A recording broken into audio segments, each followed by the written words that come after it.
Me? How about Chris Ferguson? Excuse me. He's going to raise us up to 1800 with the ace-10 of clubs. Well, he's been so quiet so far today. I'm not surprised you didn't see him. I forgot he was there. Looks like he's going to get a call from Phil.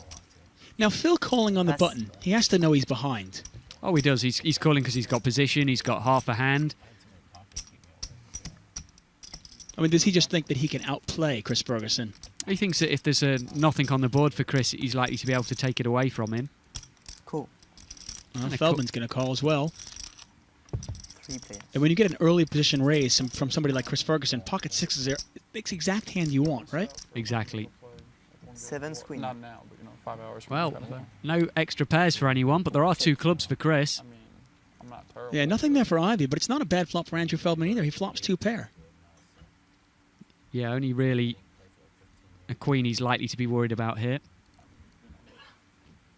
Of course, you could also be worried about the fact that Chris Ferguson's raised out of first position. He could have any kind of pair. Yeah, obviously Chris Ferguson could have a big pair in his hand, but at the same time you wouldn't put him on a 7. And you think, okay, well, there's only one overcard out there to my 6s. But if he calls, he's going to be out of position. He doesn't know what's going to come on the turn in the river. Cool. And even if he is winning, a queen would put him behind as well. There's lots of action. And for the people at home wondering, what is Ivy calling with? Well, actually, for me, what is Ivy calling with? Ivy's basically doing what we call floating one. He's calling with position. He wants to see what the reaction is from Chris on the turn. He knows there's quite a few hands that he could be betting with there. And he's also calling to catch a jack, which is particularly fortunate for him. All he could actually catch there was a jack that wasn't a club. I mean, the people at home, it probably looks like Phil Ivy just got lucky here. But let's say a deuce fell on the turn, deuce of diamond, something like that. Was Ivy going to raise and take it away? That's what he's going to be trying to do. I think Chris might check call on the turn, or he might even fire again. Here comes Chris again. Well, Chris doesn't play many hands, but when he plays hard. And he's going to try to represent, remember, he raised under the gun, so he's going to try to represent that big pocket pair. Phil, who's caught a card, might think it's a bad card almost for him because it might keep him involved. Another fire from Chris here. You know, Phil's got to know all he's really beating in this spot is a bluff. And this is Chris Ferguson. He doesn't bluff that often out of first position. But Raise. 30,000. Phil Ivy's going to see where he's at. Ferguson, by the way, has picked up more outs. He could catch a king as well now. Ivy raises it up to $30,000. Now, we've seen Ivy bluff a few times, but the table has only seen Ivy turn over the goods. And if we rewind this back at last season, when Ivy won a huge monster pot against Chris Ferguson, how much of that is going on in Chris Ferguson's head? probably an awful lot.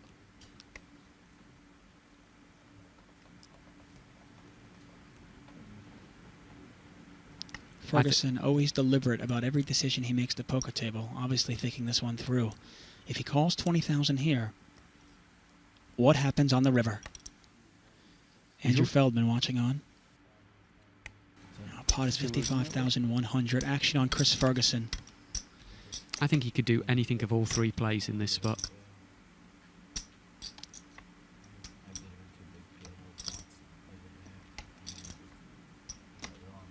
Phil Ivey never taking his eyes off Chris Ferguson. Well, here's the big replay from Chris Ferguson. And he's going to... For those that couldn't see him, I think there's some blacks in there as well. There are two blacks at the bottom. That is a re-raise of 60,000 more. And the one thing about Chris Ferguson, he doesn't play many hands, but the ones he plays them strong. He's playing this like he has aces. That's exactly what he's doing. He's playing it as if he's got aces.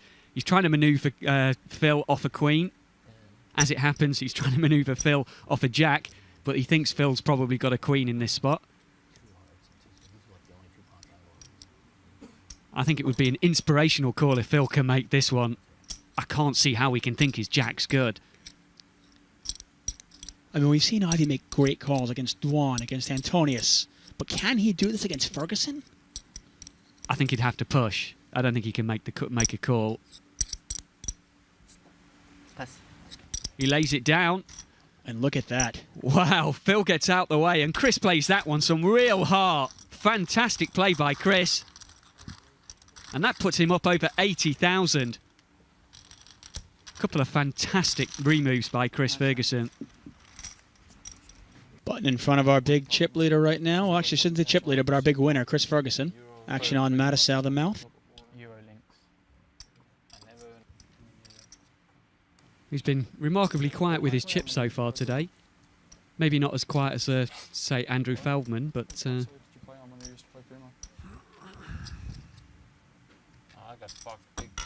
Well, you don't get an award for winning the most pots. You just want to win the big pots. Cool. Very true. I won money and Way! We've got a raise from Patrick Antonius, a call from Andrew Feldman, and sitting on the button. Well, I think Patrick trying to take advantage of the fact that Phil Ivy's not at the table right now.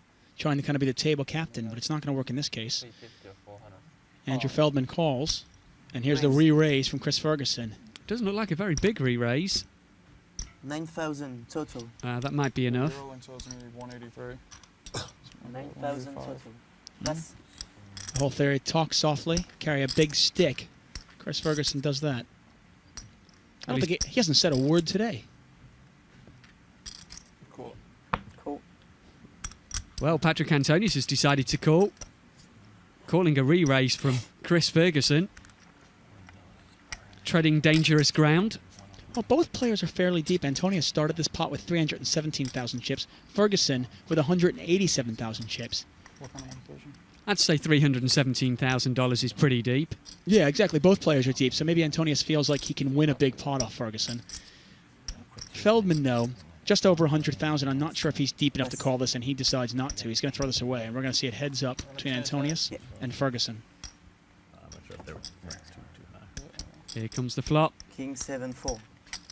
King 7-4 with no suits. It's a pretty good flop here for Chris. Maybe Alan Cunningham should ask Ferguson how to flop these kind of hands, because Chris Ferguson can do no wrong today. He's in there with Big Slick, and he flops top pair, top kicker, and he's got nothing to worry about whatsoever. And he's going to put out a nice size bet there. 15,000 maybe? Give or take one for sure. 14,000. 14,000 over to Antonius, and he's got no hand, but that doesn't necessarily mean anything, does it? No, it doesn't mean he's going to throw it away straight away. If he gives Chris a hand like tens, jacks, maybe queens, does he think he can get Chris to lay down? Pass. He has to think about it, decides it's not the right time. It's the FullTiltPoker.net $1 million cash game. We're five-handed right now.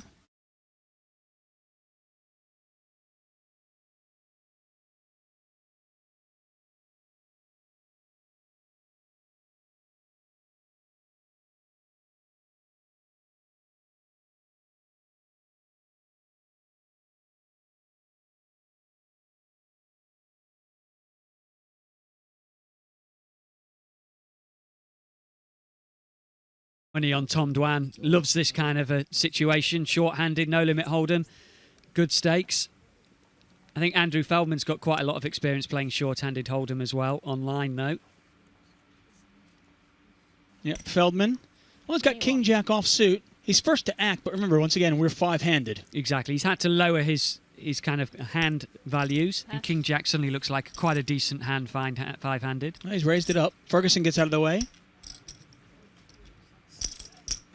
6. And Alan Cunningham is not a believer. He is going to re-raise up to 6,000. Tom Dwan, actually with the best hand of King Queen, gets out the way. Well, you've got a raise and a re-raise. And the re-raise is from Alan Cunningham. Stays with Andrew Feldman. Pass. Feldman gets out of the way, and it's a strong play by Cunningham. He actually had the worst hand. He had Queen-Jack. Yeah, both the other two hands had him totally dominated, but they didn't call, so he takes down the pot. That's nice for Alan. Buttons in front of Mike the Mouth Mattisau. Alan Cunningham. I guess we're about 100 short. First to act.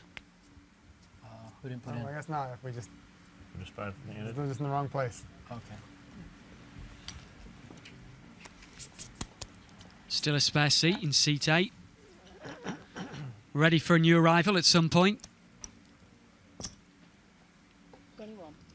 And it didn't take very long with Tom Dwan to raise it up. 5 deuce offsuit. He's going to raise this one up. Pass.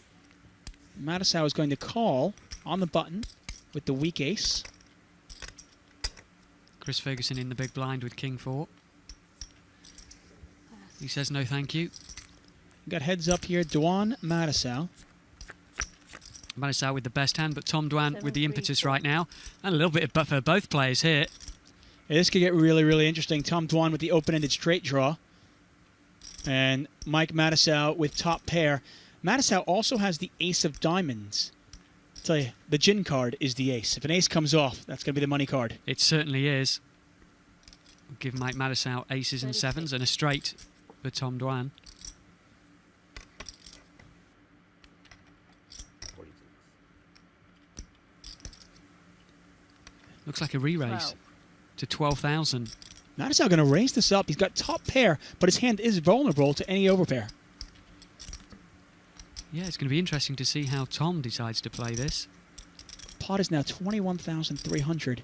It's 8,400 to call. If you're Dwan, how do you play this? Well, he does have a couple of options here. He can flat call to try and improve and maybe beat a big hand. He's not going to get a lot of money if a 6 comes down, so I'm not actually that big of a fan of the flat call. What he could do, of course, is make the pressure play with a redraw. But he's just going to do the flat call.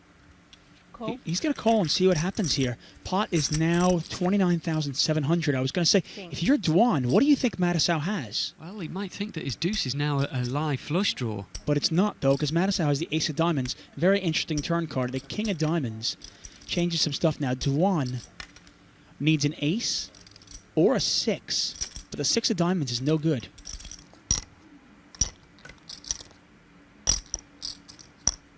$16,000. If Tom gives Mike 16. a hand like 9s or 10s, he might think he can put pressure on with that king.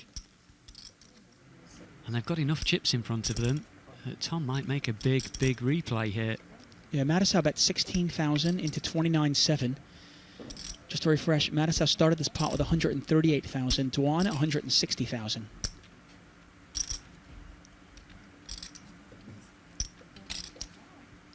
I think it's just a matter of time for Dwan and Mattisau to get tangled up in a pot. That time may well be now. He's figuring out which cards could be good cards for him. Of course, he could be up against a set and he's never going to get him to lay it down. Could even have been up against a flush draw, which has just got there. The dangerous thing is, if I'm Dwan, I'm putting Mattisau on an overpair. I'm putting him on 9s, 10s, something like that. And the king of diamonds is the ultimate scare card. I might try to use that. And it's almost like Mike set him up for this with this bet, because it's barely over half the pot. But it might be hard to move Mattisau off it if he's got, say, 10s with the 10 of diamonds. Might be what's going through Tom Dwan's head. Well, everybody watching on, this pot is now up to $45,700, and it's $16,000 over to Tom Dwan. So many options for Tom. He could do one of all three. Fold, call, or raise. He's reaching for his chips. And Oh, that's 16,000 there. It looks like he's going to raise, though. he's making the pressure play. Yeah, he's got a black chip in there. He's definitely raising it up there. And he is. He's going to make a big raise. Mike going to have a look. See if the ace is the ace of diamonds. And it looks like the raise is up to 29,500 more. 28.8. It's actually 28.8 more back to Mattisau. Well, I can tell you one thing. If he More. flat calls, he could put himself in the opportunity to be bluffed out. Mullen. He makes a All in. great re-raise all in here, Mike. I don't think he wants to flat call. Oh, wow. Mattisau moves all in. And Tom Dwan has to fold. That right, he does fold. He had to fold, though. He could be drawing dead. Exactly. As it happens, he was still live. 7 deuce. Thought I was playing 7 deuce game. Well, what a pot here for Mike. I think I had the best hand. That means we may get a little bit more noise from Mike the Mouth. He's up nearly $100,000. Well, two of the elder statesmen right now. Mike Mattisau, one of them, Chris Ferguson, the other, are our two big winners. Ferguson up over $100,000, Mattisau up over $98,000. Just shows the online young guns have still got a little bit to learn when it comes to live poker. Pass. Well, we've got a raise here from Mike, and I'm pretty sure Chris Ferguson's going to play it. The two chip leaders, both of them with about 200,000 in front of each other, and Alan Cunningham with a hand too. And when it's five-handed, you start to think your opponents don't have such strong hands. So suddenly these ace-jacks, even for a re-raise, might start seeming a little stronger. Now, it's ace-jack suited. The fact that it's suited, does that add anything to it? Pass. It adds a little bit, but I think when it's a re-raise from Chris Ferguson, you just decide to get rid of it, and that's what he's done. Alan didn't even think about it. Possibly saved Alan Cunningham some money. It had just gone round to these two in the block.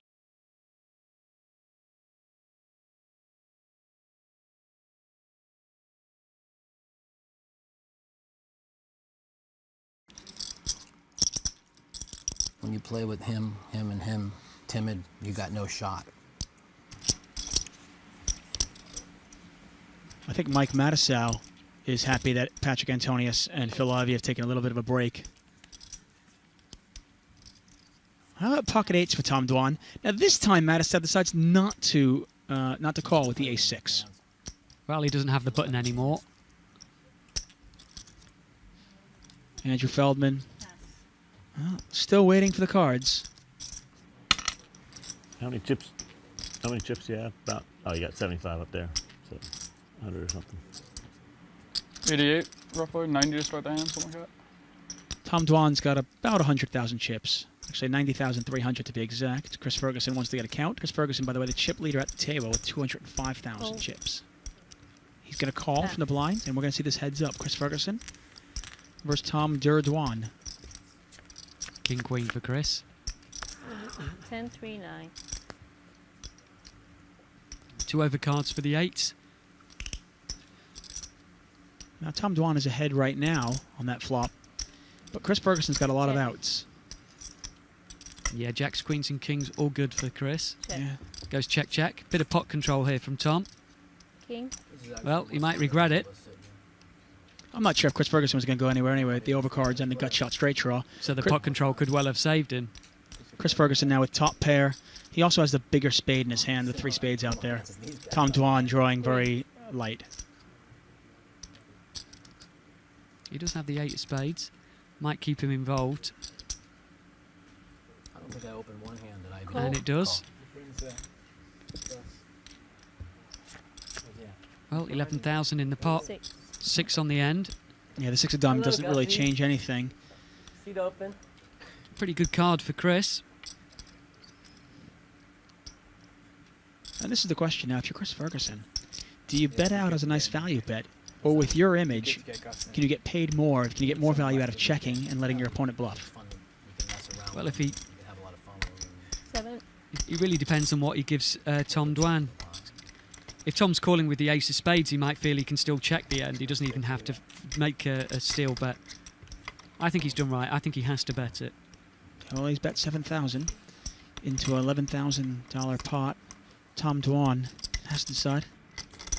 Pass. There's Gus Hansen, the Great Dane, waiting in the wings, possibly going to join this game. Can I have 100 So that should liven up things. We always get Well, he knows there's a seat available in number 8. I think he's come to take it. a couple of guys are just good for the count. Hey, Gus. Well, that should liven up things. And you know a few things about Gus Hansen, the Great Dane? Yeah, I've played with him a little bit before. Very, very strong player, both in the tournament circuit and in cash games. You know, I've been talking to myself since noon.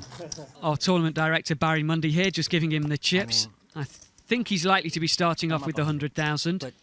Trying to talk, trying to have conversations at the table with Alan, Chris, Andrew, he's very quiet, Patrick, Ivy, and Tom. Helmuth chickened out of showing up, so. How is the dynamic of this game going to change now that Gus Hansen's here? Yeah, he has Well, to play with we've real got a players, you couple know. of walkers with Phil Ivey and Patrick Antonius, and they probably felt that it was a good opportunity for them to mix it up, get maybe steal a few pots that they might not have been able to do before. But Gus Hansen could be the new table policeman. He could be looking them up, keeping them honest. It could be interesting. It depends on how soon he kind of finds his rhythm and whether he decides to try and take control of this pot. Just confirming, that's my 100,000. I'm going to sign for it. You know, the greatest Hold'em player in the world didn't want to show up and play in this lineup. Especially when he knew you were coming. I think that scared That him will up. scare a lot of people. I think that did it.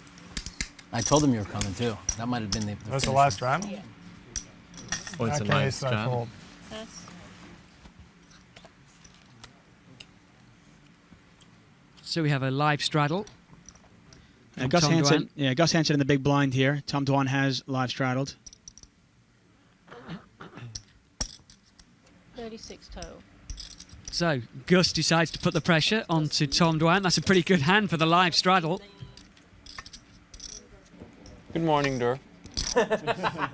He might even be tempted by do something a little bit saucy here with a re-raise, because he knows that Gus is quite likely to put the pressure on the live straddle. But he's got position, might want to just see the flop, Cool. Patrick says it was and that's what he's decided to do. Now he is going to call this. Pot is now $8,200. Gus Hansen out of position with the better hand. Jack 9-7. And he still has the best of it. Flop Jack 9-7, couple of spades out there. Gus Hansen with the ace of spades. Still, I don't think he's going to like the flop much. It's pretty disgusting for his hand. Check. Now Dwan with overcards and the gut shot straight draw. A 10, a king, or a queen will do it for him. 5. Goes check, check. Well, now it might make a difference. The third spade comes out. It's the 5 of spades. Gus Hansen with the ace of spades in his hand. Also a straight draw as well. Can picked up an 8 for a straight. This might give him the courage to make the bet. Check it. Or Check. check call. Check. He goes check, check. 4. 4, well, they've all missed. Interesting to know which one of them thinks they've got the most showdown value. They both decide to check. The Oh. ace going to win this one. Welcome Well- to the table, Gus. I was about to say, welcome to the party. Well, just that we got Gus Hansen to the table. Tom Dwan decided to buy in for a little bit more. He had dipped down to about $81,000. He figured that wasn't enough, so he bought in for another $100,000. He's now up to $181,000. But he's down 19 for the day.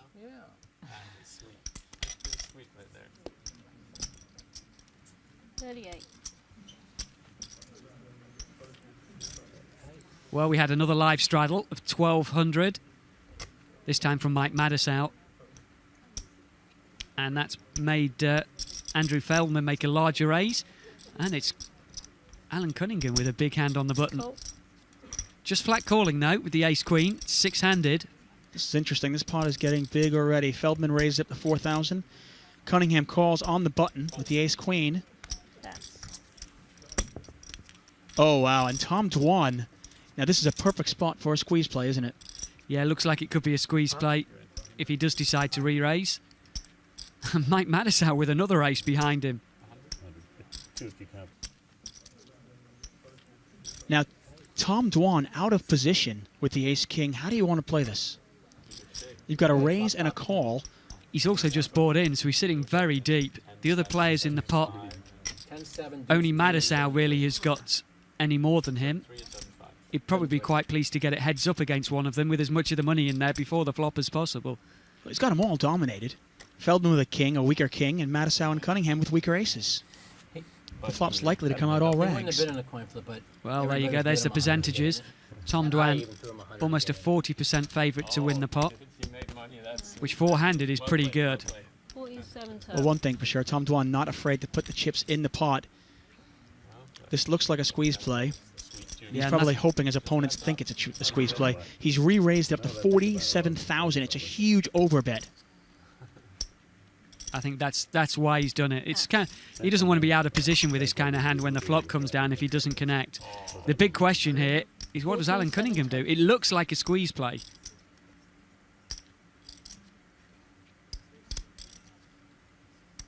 He's only really dominated by ace-king, he's feeling. Of course, there could be kings or aces or even queens. But Tom Dwan's got such a large range of hands that he could do this. It could just be a squeeze play. And of course, when you start thinking about the hand ranges that Tom Dwan could have, and you go, okay, well, he probably doesn't have aces or kings. Would he bet that large? And you go, well, I guess he could have queens, he could have ace-king, but he could also have nothing at all. I'll go all in. Well, he said he's going to go all in. So all in. Cool. And Tom calls. He's not going to like it when he sees it, Alan Cunningham. Yeah, the wince. He's not happy at all, and he's in bad shape. He's about a 3-to-1 dog. King 10. 592. There's the flop, 9-5 deuce. Not much there for Cunningham at all. He needs a queen, or he is going to go felt. King 10. That is mine. I was calling your. Pot is $145,000. A 10's gonna come. Here comes the turn. Turn is a 10 of diamonds. He knows the 10 was coming. That doesn't change anything. Still only a queen for Alan. Madisau had ace-9. He would have gone in front on the turn, and a king 10 hits on the turn. And the river's a 10 as well. Why don't I go with my gut? So Alan Cunningham loses $70,000 in that pot. Good time to pull up for Tom Dwan. Not that it really mattered. I think he actually had Alan Cunningham covered. Perfect setup played out by Tom Dwan. I mean, I don't think Alan Cunningham makes that call or makes that move against any other player except maybe Tom Dwan at this table. Quite possibly. I was scared of him having aces. I wasn't worried about him. Kind of a bit of a lost opportunity, really, for Alan. He had a bit of a chance if he'd have re-raised on the button. If Tom Dwan then pushes against him, he could have got away from it.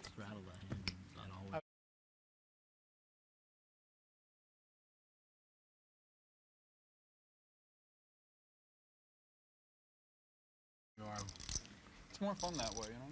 Just 6 players at the poker table, including some of the biggest names in poker: Gus Hansen, Alan Cunningham, Chris Ferguson, Tom Dwan, Mike Madisau, and Andrew Feldman.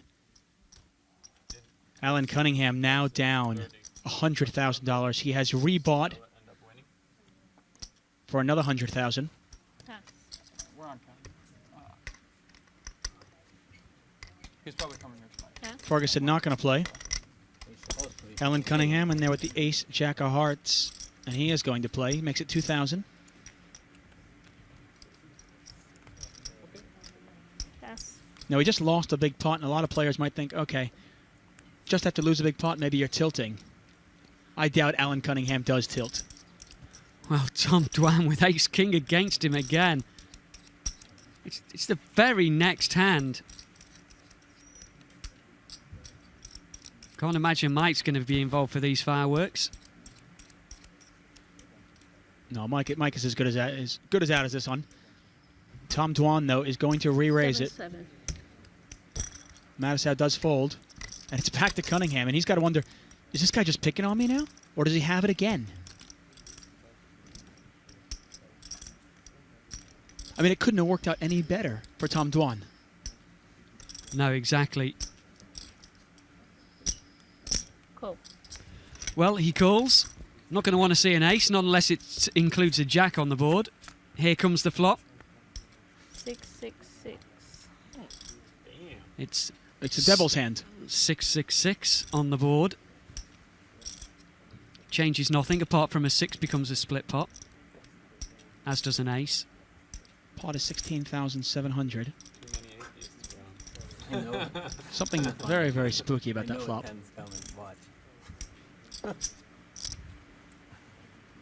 And if you're Tom Dwan, if you think you had the best hand pre-flop, obviously you're loving your hand now, right?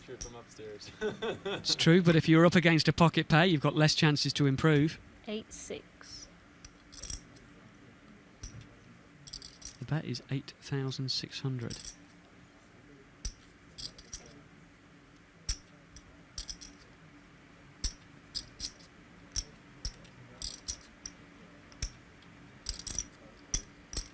Counting out the chat, the call. It looks like he's going to float one off here. Either A, he thinks he has the best hand, or maybe he thinks he can take it away on the turn. Well, we're about to find out. Pot Here now, comes our turn. Yeah, pot is now 30. Jack. 3,900. Well, Wow. jackpot for Cunningham. He was drawing very slim. Has to love that, though. Check. Now it's Tom Dwan who's desperate for a king. 6 would still be a split pot. Although Dwan, when he gets called by Cunningham on the flop, does he think he's behind? Quite possibly. It's gone check, check. Jack. Oh. Well, now it could look like it's going to be a chop pot. Now That this could is- have counterfeited Alan Cunningham's hand if he's calling him down with a hand like pocket 8s. So this could be a bet and a call. That could be the perfect card in the deck for Alan Cunningham. Maybe you could get 20,000 out of him here. Well, how much would he call? I mean, obviously Tom Dwan knows he's only calling to win half the pot. Of course. So how much would you call? 29. Well, he's bet 29. So Tom Dwan knows it's 29,000. It's 29,000 for me to win 17. Tom Dwan cannot beat the board. That's what he's playing. It's 29,000. Well, his check on the turn could end up being an absolute peach of a check. I don't think he was ever going to get any more money unless this jack came. I mean, if you're in Tom Dwan's spot, now you obviously can see the cards. Do you make this call? I mean, Personally, I think I do, because I think Alan's such a good player that he might put the pressure on with this kind of a bet. I might fancy that 29,000 is going to win the pot, 25%, 30% of the time. I mean, you start thinking of what hands are you actually losing to? Exactly. That's the point. That's why he has to make the percentage call. Jack. He doesn't like it. He knows. He's even said he's got the jack. Oh, Tom Dwan's going to hate what he sees. He knows how unlucky he's been in this pot. Oh. Wow, what a hand. Who's winning all the money, Mikey? I mean, you start thinking about what hands Tom Dwan actually loses to, and you go, okay, well, I lose to queens, kings, aces, and Or a some sort of a 6. jack or a 6, and that's it. Yeah, exactly. I think that's why he has to make the percentage call. If you think Alan Cunningham's going to make that bet more often than not in that spot, which I think he is, because it is a good percentage bet, I think he has to make the call. And back at the table here, we have Phil Ivey rejoining.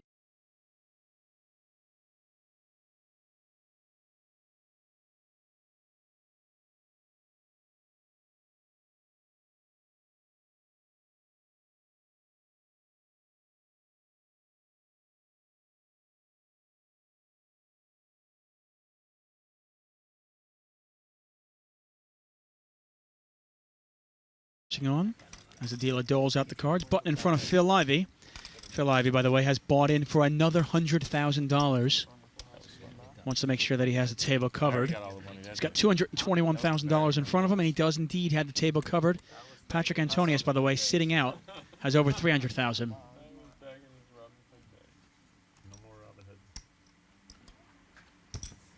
Raise 2,200. And Gus Hansen going to raise this up with Kojak. Now Mattisau in the cutoff seat with ace-10 suited. Obviously a couple of different ways you can play this hand. I think he's likely to call. You are correct, sir. The call is exactly what he did. Phil Ivey with the 8-5. I'm not even going to begin to guess what Phil Ivey does. That's probably a safe thing.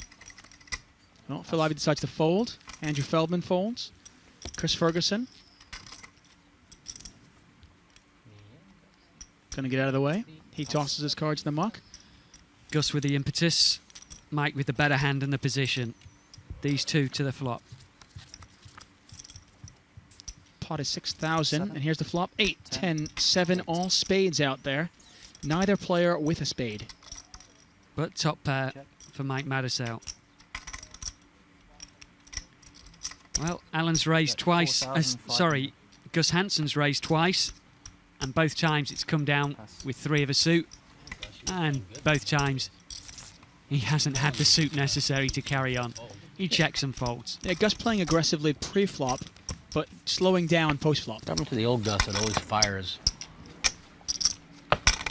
You said he's been playing better. I think I probably did have a couple of outs, though. I don't like that check fold, buddy. It really changes the way I'm gonna have to play against you today. Good luck. Mike the Heart, Gus the Knit. It had to change sooner or later. Mike the Heart. Gus Hansen first to act. He's under the gun. Phil Ivey, by the way, has bought in for an additional $100,000. Now has the table covered. Has $221,000 in front of him. And Gus Hansen with the jokers. He's going to raise this up. 2,200. Wow. Tom Dwan with 2 kings behind him. And when people ask, is it better to be tight or loose? I'll tell you one thing, Tom Dwan gets paid off more with kings than anybody else at this table. Yeah, that much is true. Well, pair of jacks, pair of kings. Andrew Feldman come in here with the weak ace. No, he's out the way. 7-6 for Chris. He passes. Wow! I can't believe there's 2 people out there with kings and we're still only seeing the flat call before the flop. Unbelievable. Well, they can't improve their hand. Gus Hansen can. He's the one that needs to at the moment. Oh, wow, and it's a dangerous flop for Gus Hansen. Now, This is curious. Yeah, someone could get away from this because there's an open pair board and there's likely to be so much action. This could get huge. It's the only thing that might save Gus Hansen. If it was just Gus Hansen, Tom Dwan, Hansen could be in a lot of trouble. Now, Tom Dwan can actually win this hand with the running spades. Yeah, so Alan Cunningham right now can only split the pot. He can't actually win it all to himself. And, of course, Gus Hansen can win with a jack. 5,600 the bet. And you wonder, do all 3 of these players actually think they have the best hand? I'm pretty sure all 3 of them do, at least right now. It might change if the action goes up. Well, you get a bet from Dwan, Cool. a call from Alan Cunningham. And how does Gus Hansen play this? Well, it looks like he wants to call as well. Well, is he alarmed by the player next to the player to his right? Very well respected. Is he alarmed by that call? I don't think so. I still think that he might make a raise, even though he's only counted out a call bet. Well, he's moved all in here. All in? Wow. Well, now what do they do? Gus Hansen moves all in here. I just don't understand the play at all. He moves all in for what basically is $97,000. Well, it's $91,500. I can't see him get. There's no way Tom Dwan and Alan Cunningham are both going to fold. I wouldn't have thought so, but it's a very strange play. Looks like he's only going to get a call from someone who's got him beat. He's definitely not going to get a call from a 9, that much is certain. Maybe with an ace flush draw. But then how much do you like your hand anyway if he's got 2 overcards as well? Tom Dwan has got to think this one through, but they both have to think this one through. I tell you what, if he gets them both to fold, it'd be a miracle. There's no way both players are going to fold. When Tom Dwan calls this, though, does Alan Cunningham overcall? I think that's the problem. And that's exactly what happened. Tom Dwan does call, Alan Cunningham folds. And this pot is now over $200,000. It's the biggest pot of the $1 million cash game. And Gus Hansen needs a jack, and only a jack. You never, like you just said, I'm never going to play it like that. Well, I do want a picture card. Well, not this game. Deuce of hearts on the turn, 1 card. Gus Hansen with only a 5% chance of winning this pot. He needs a jack and only a jack.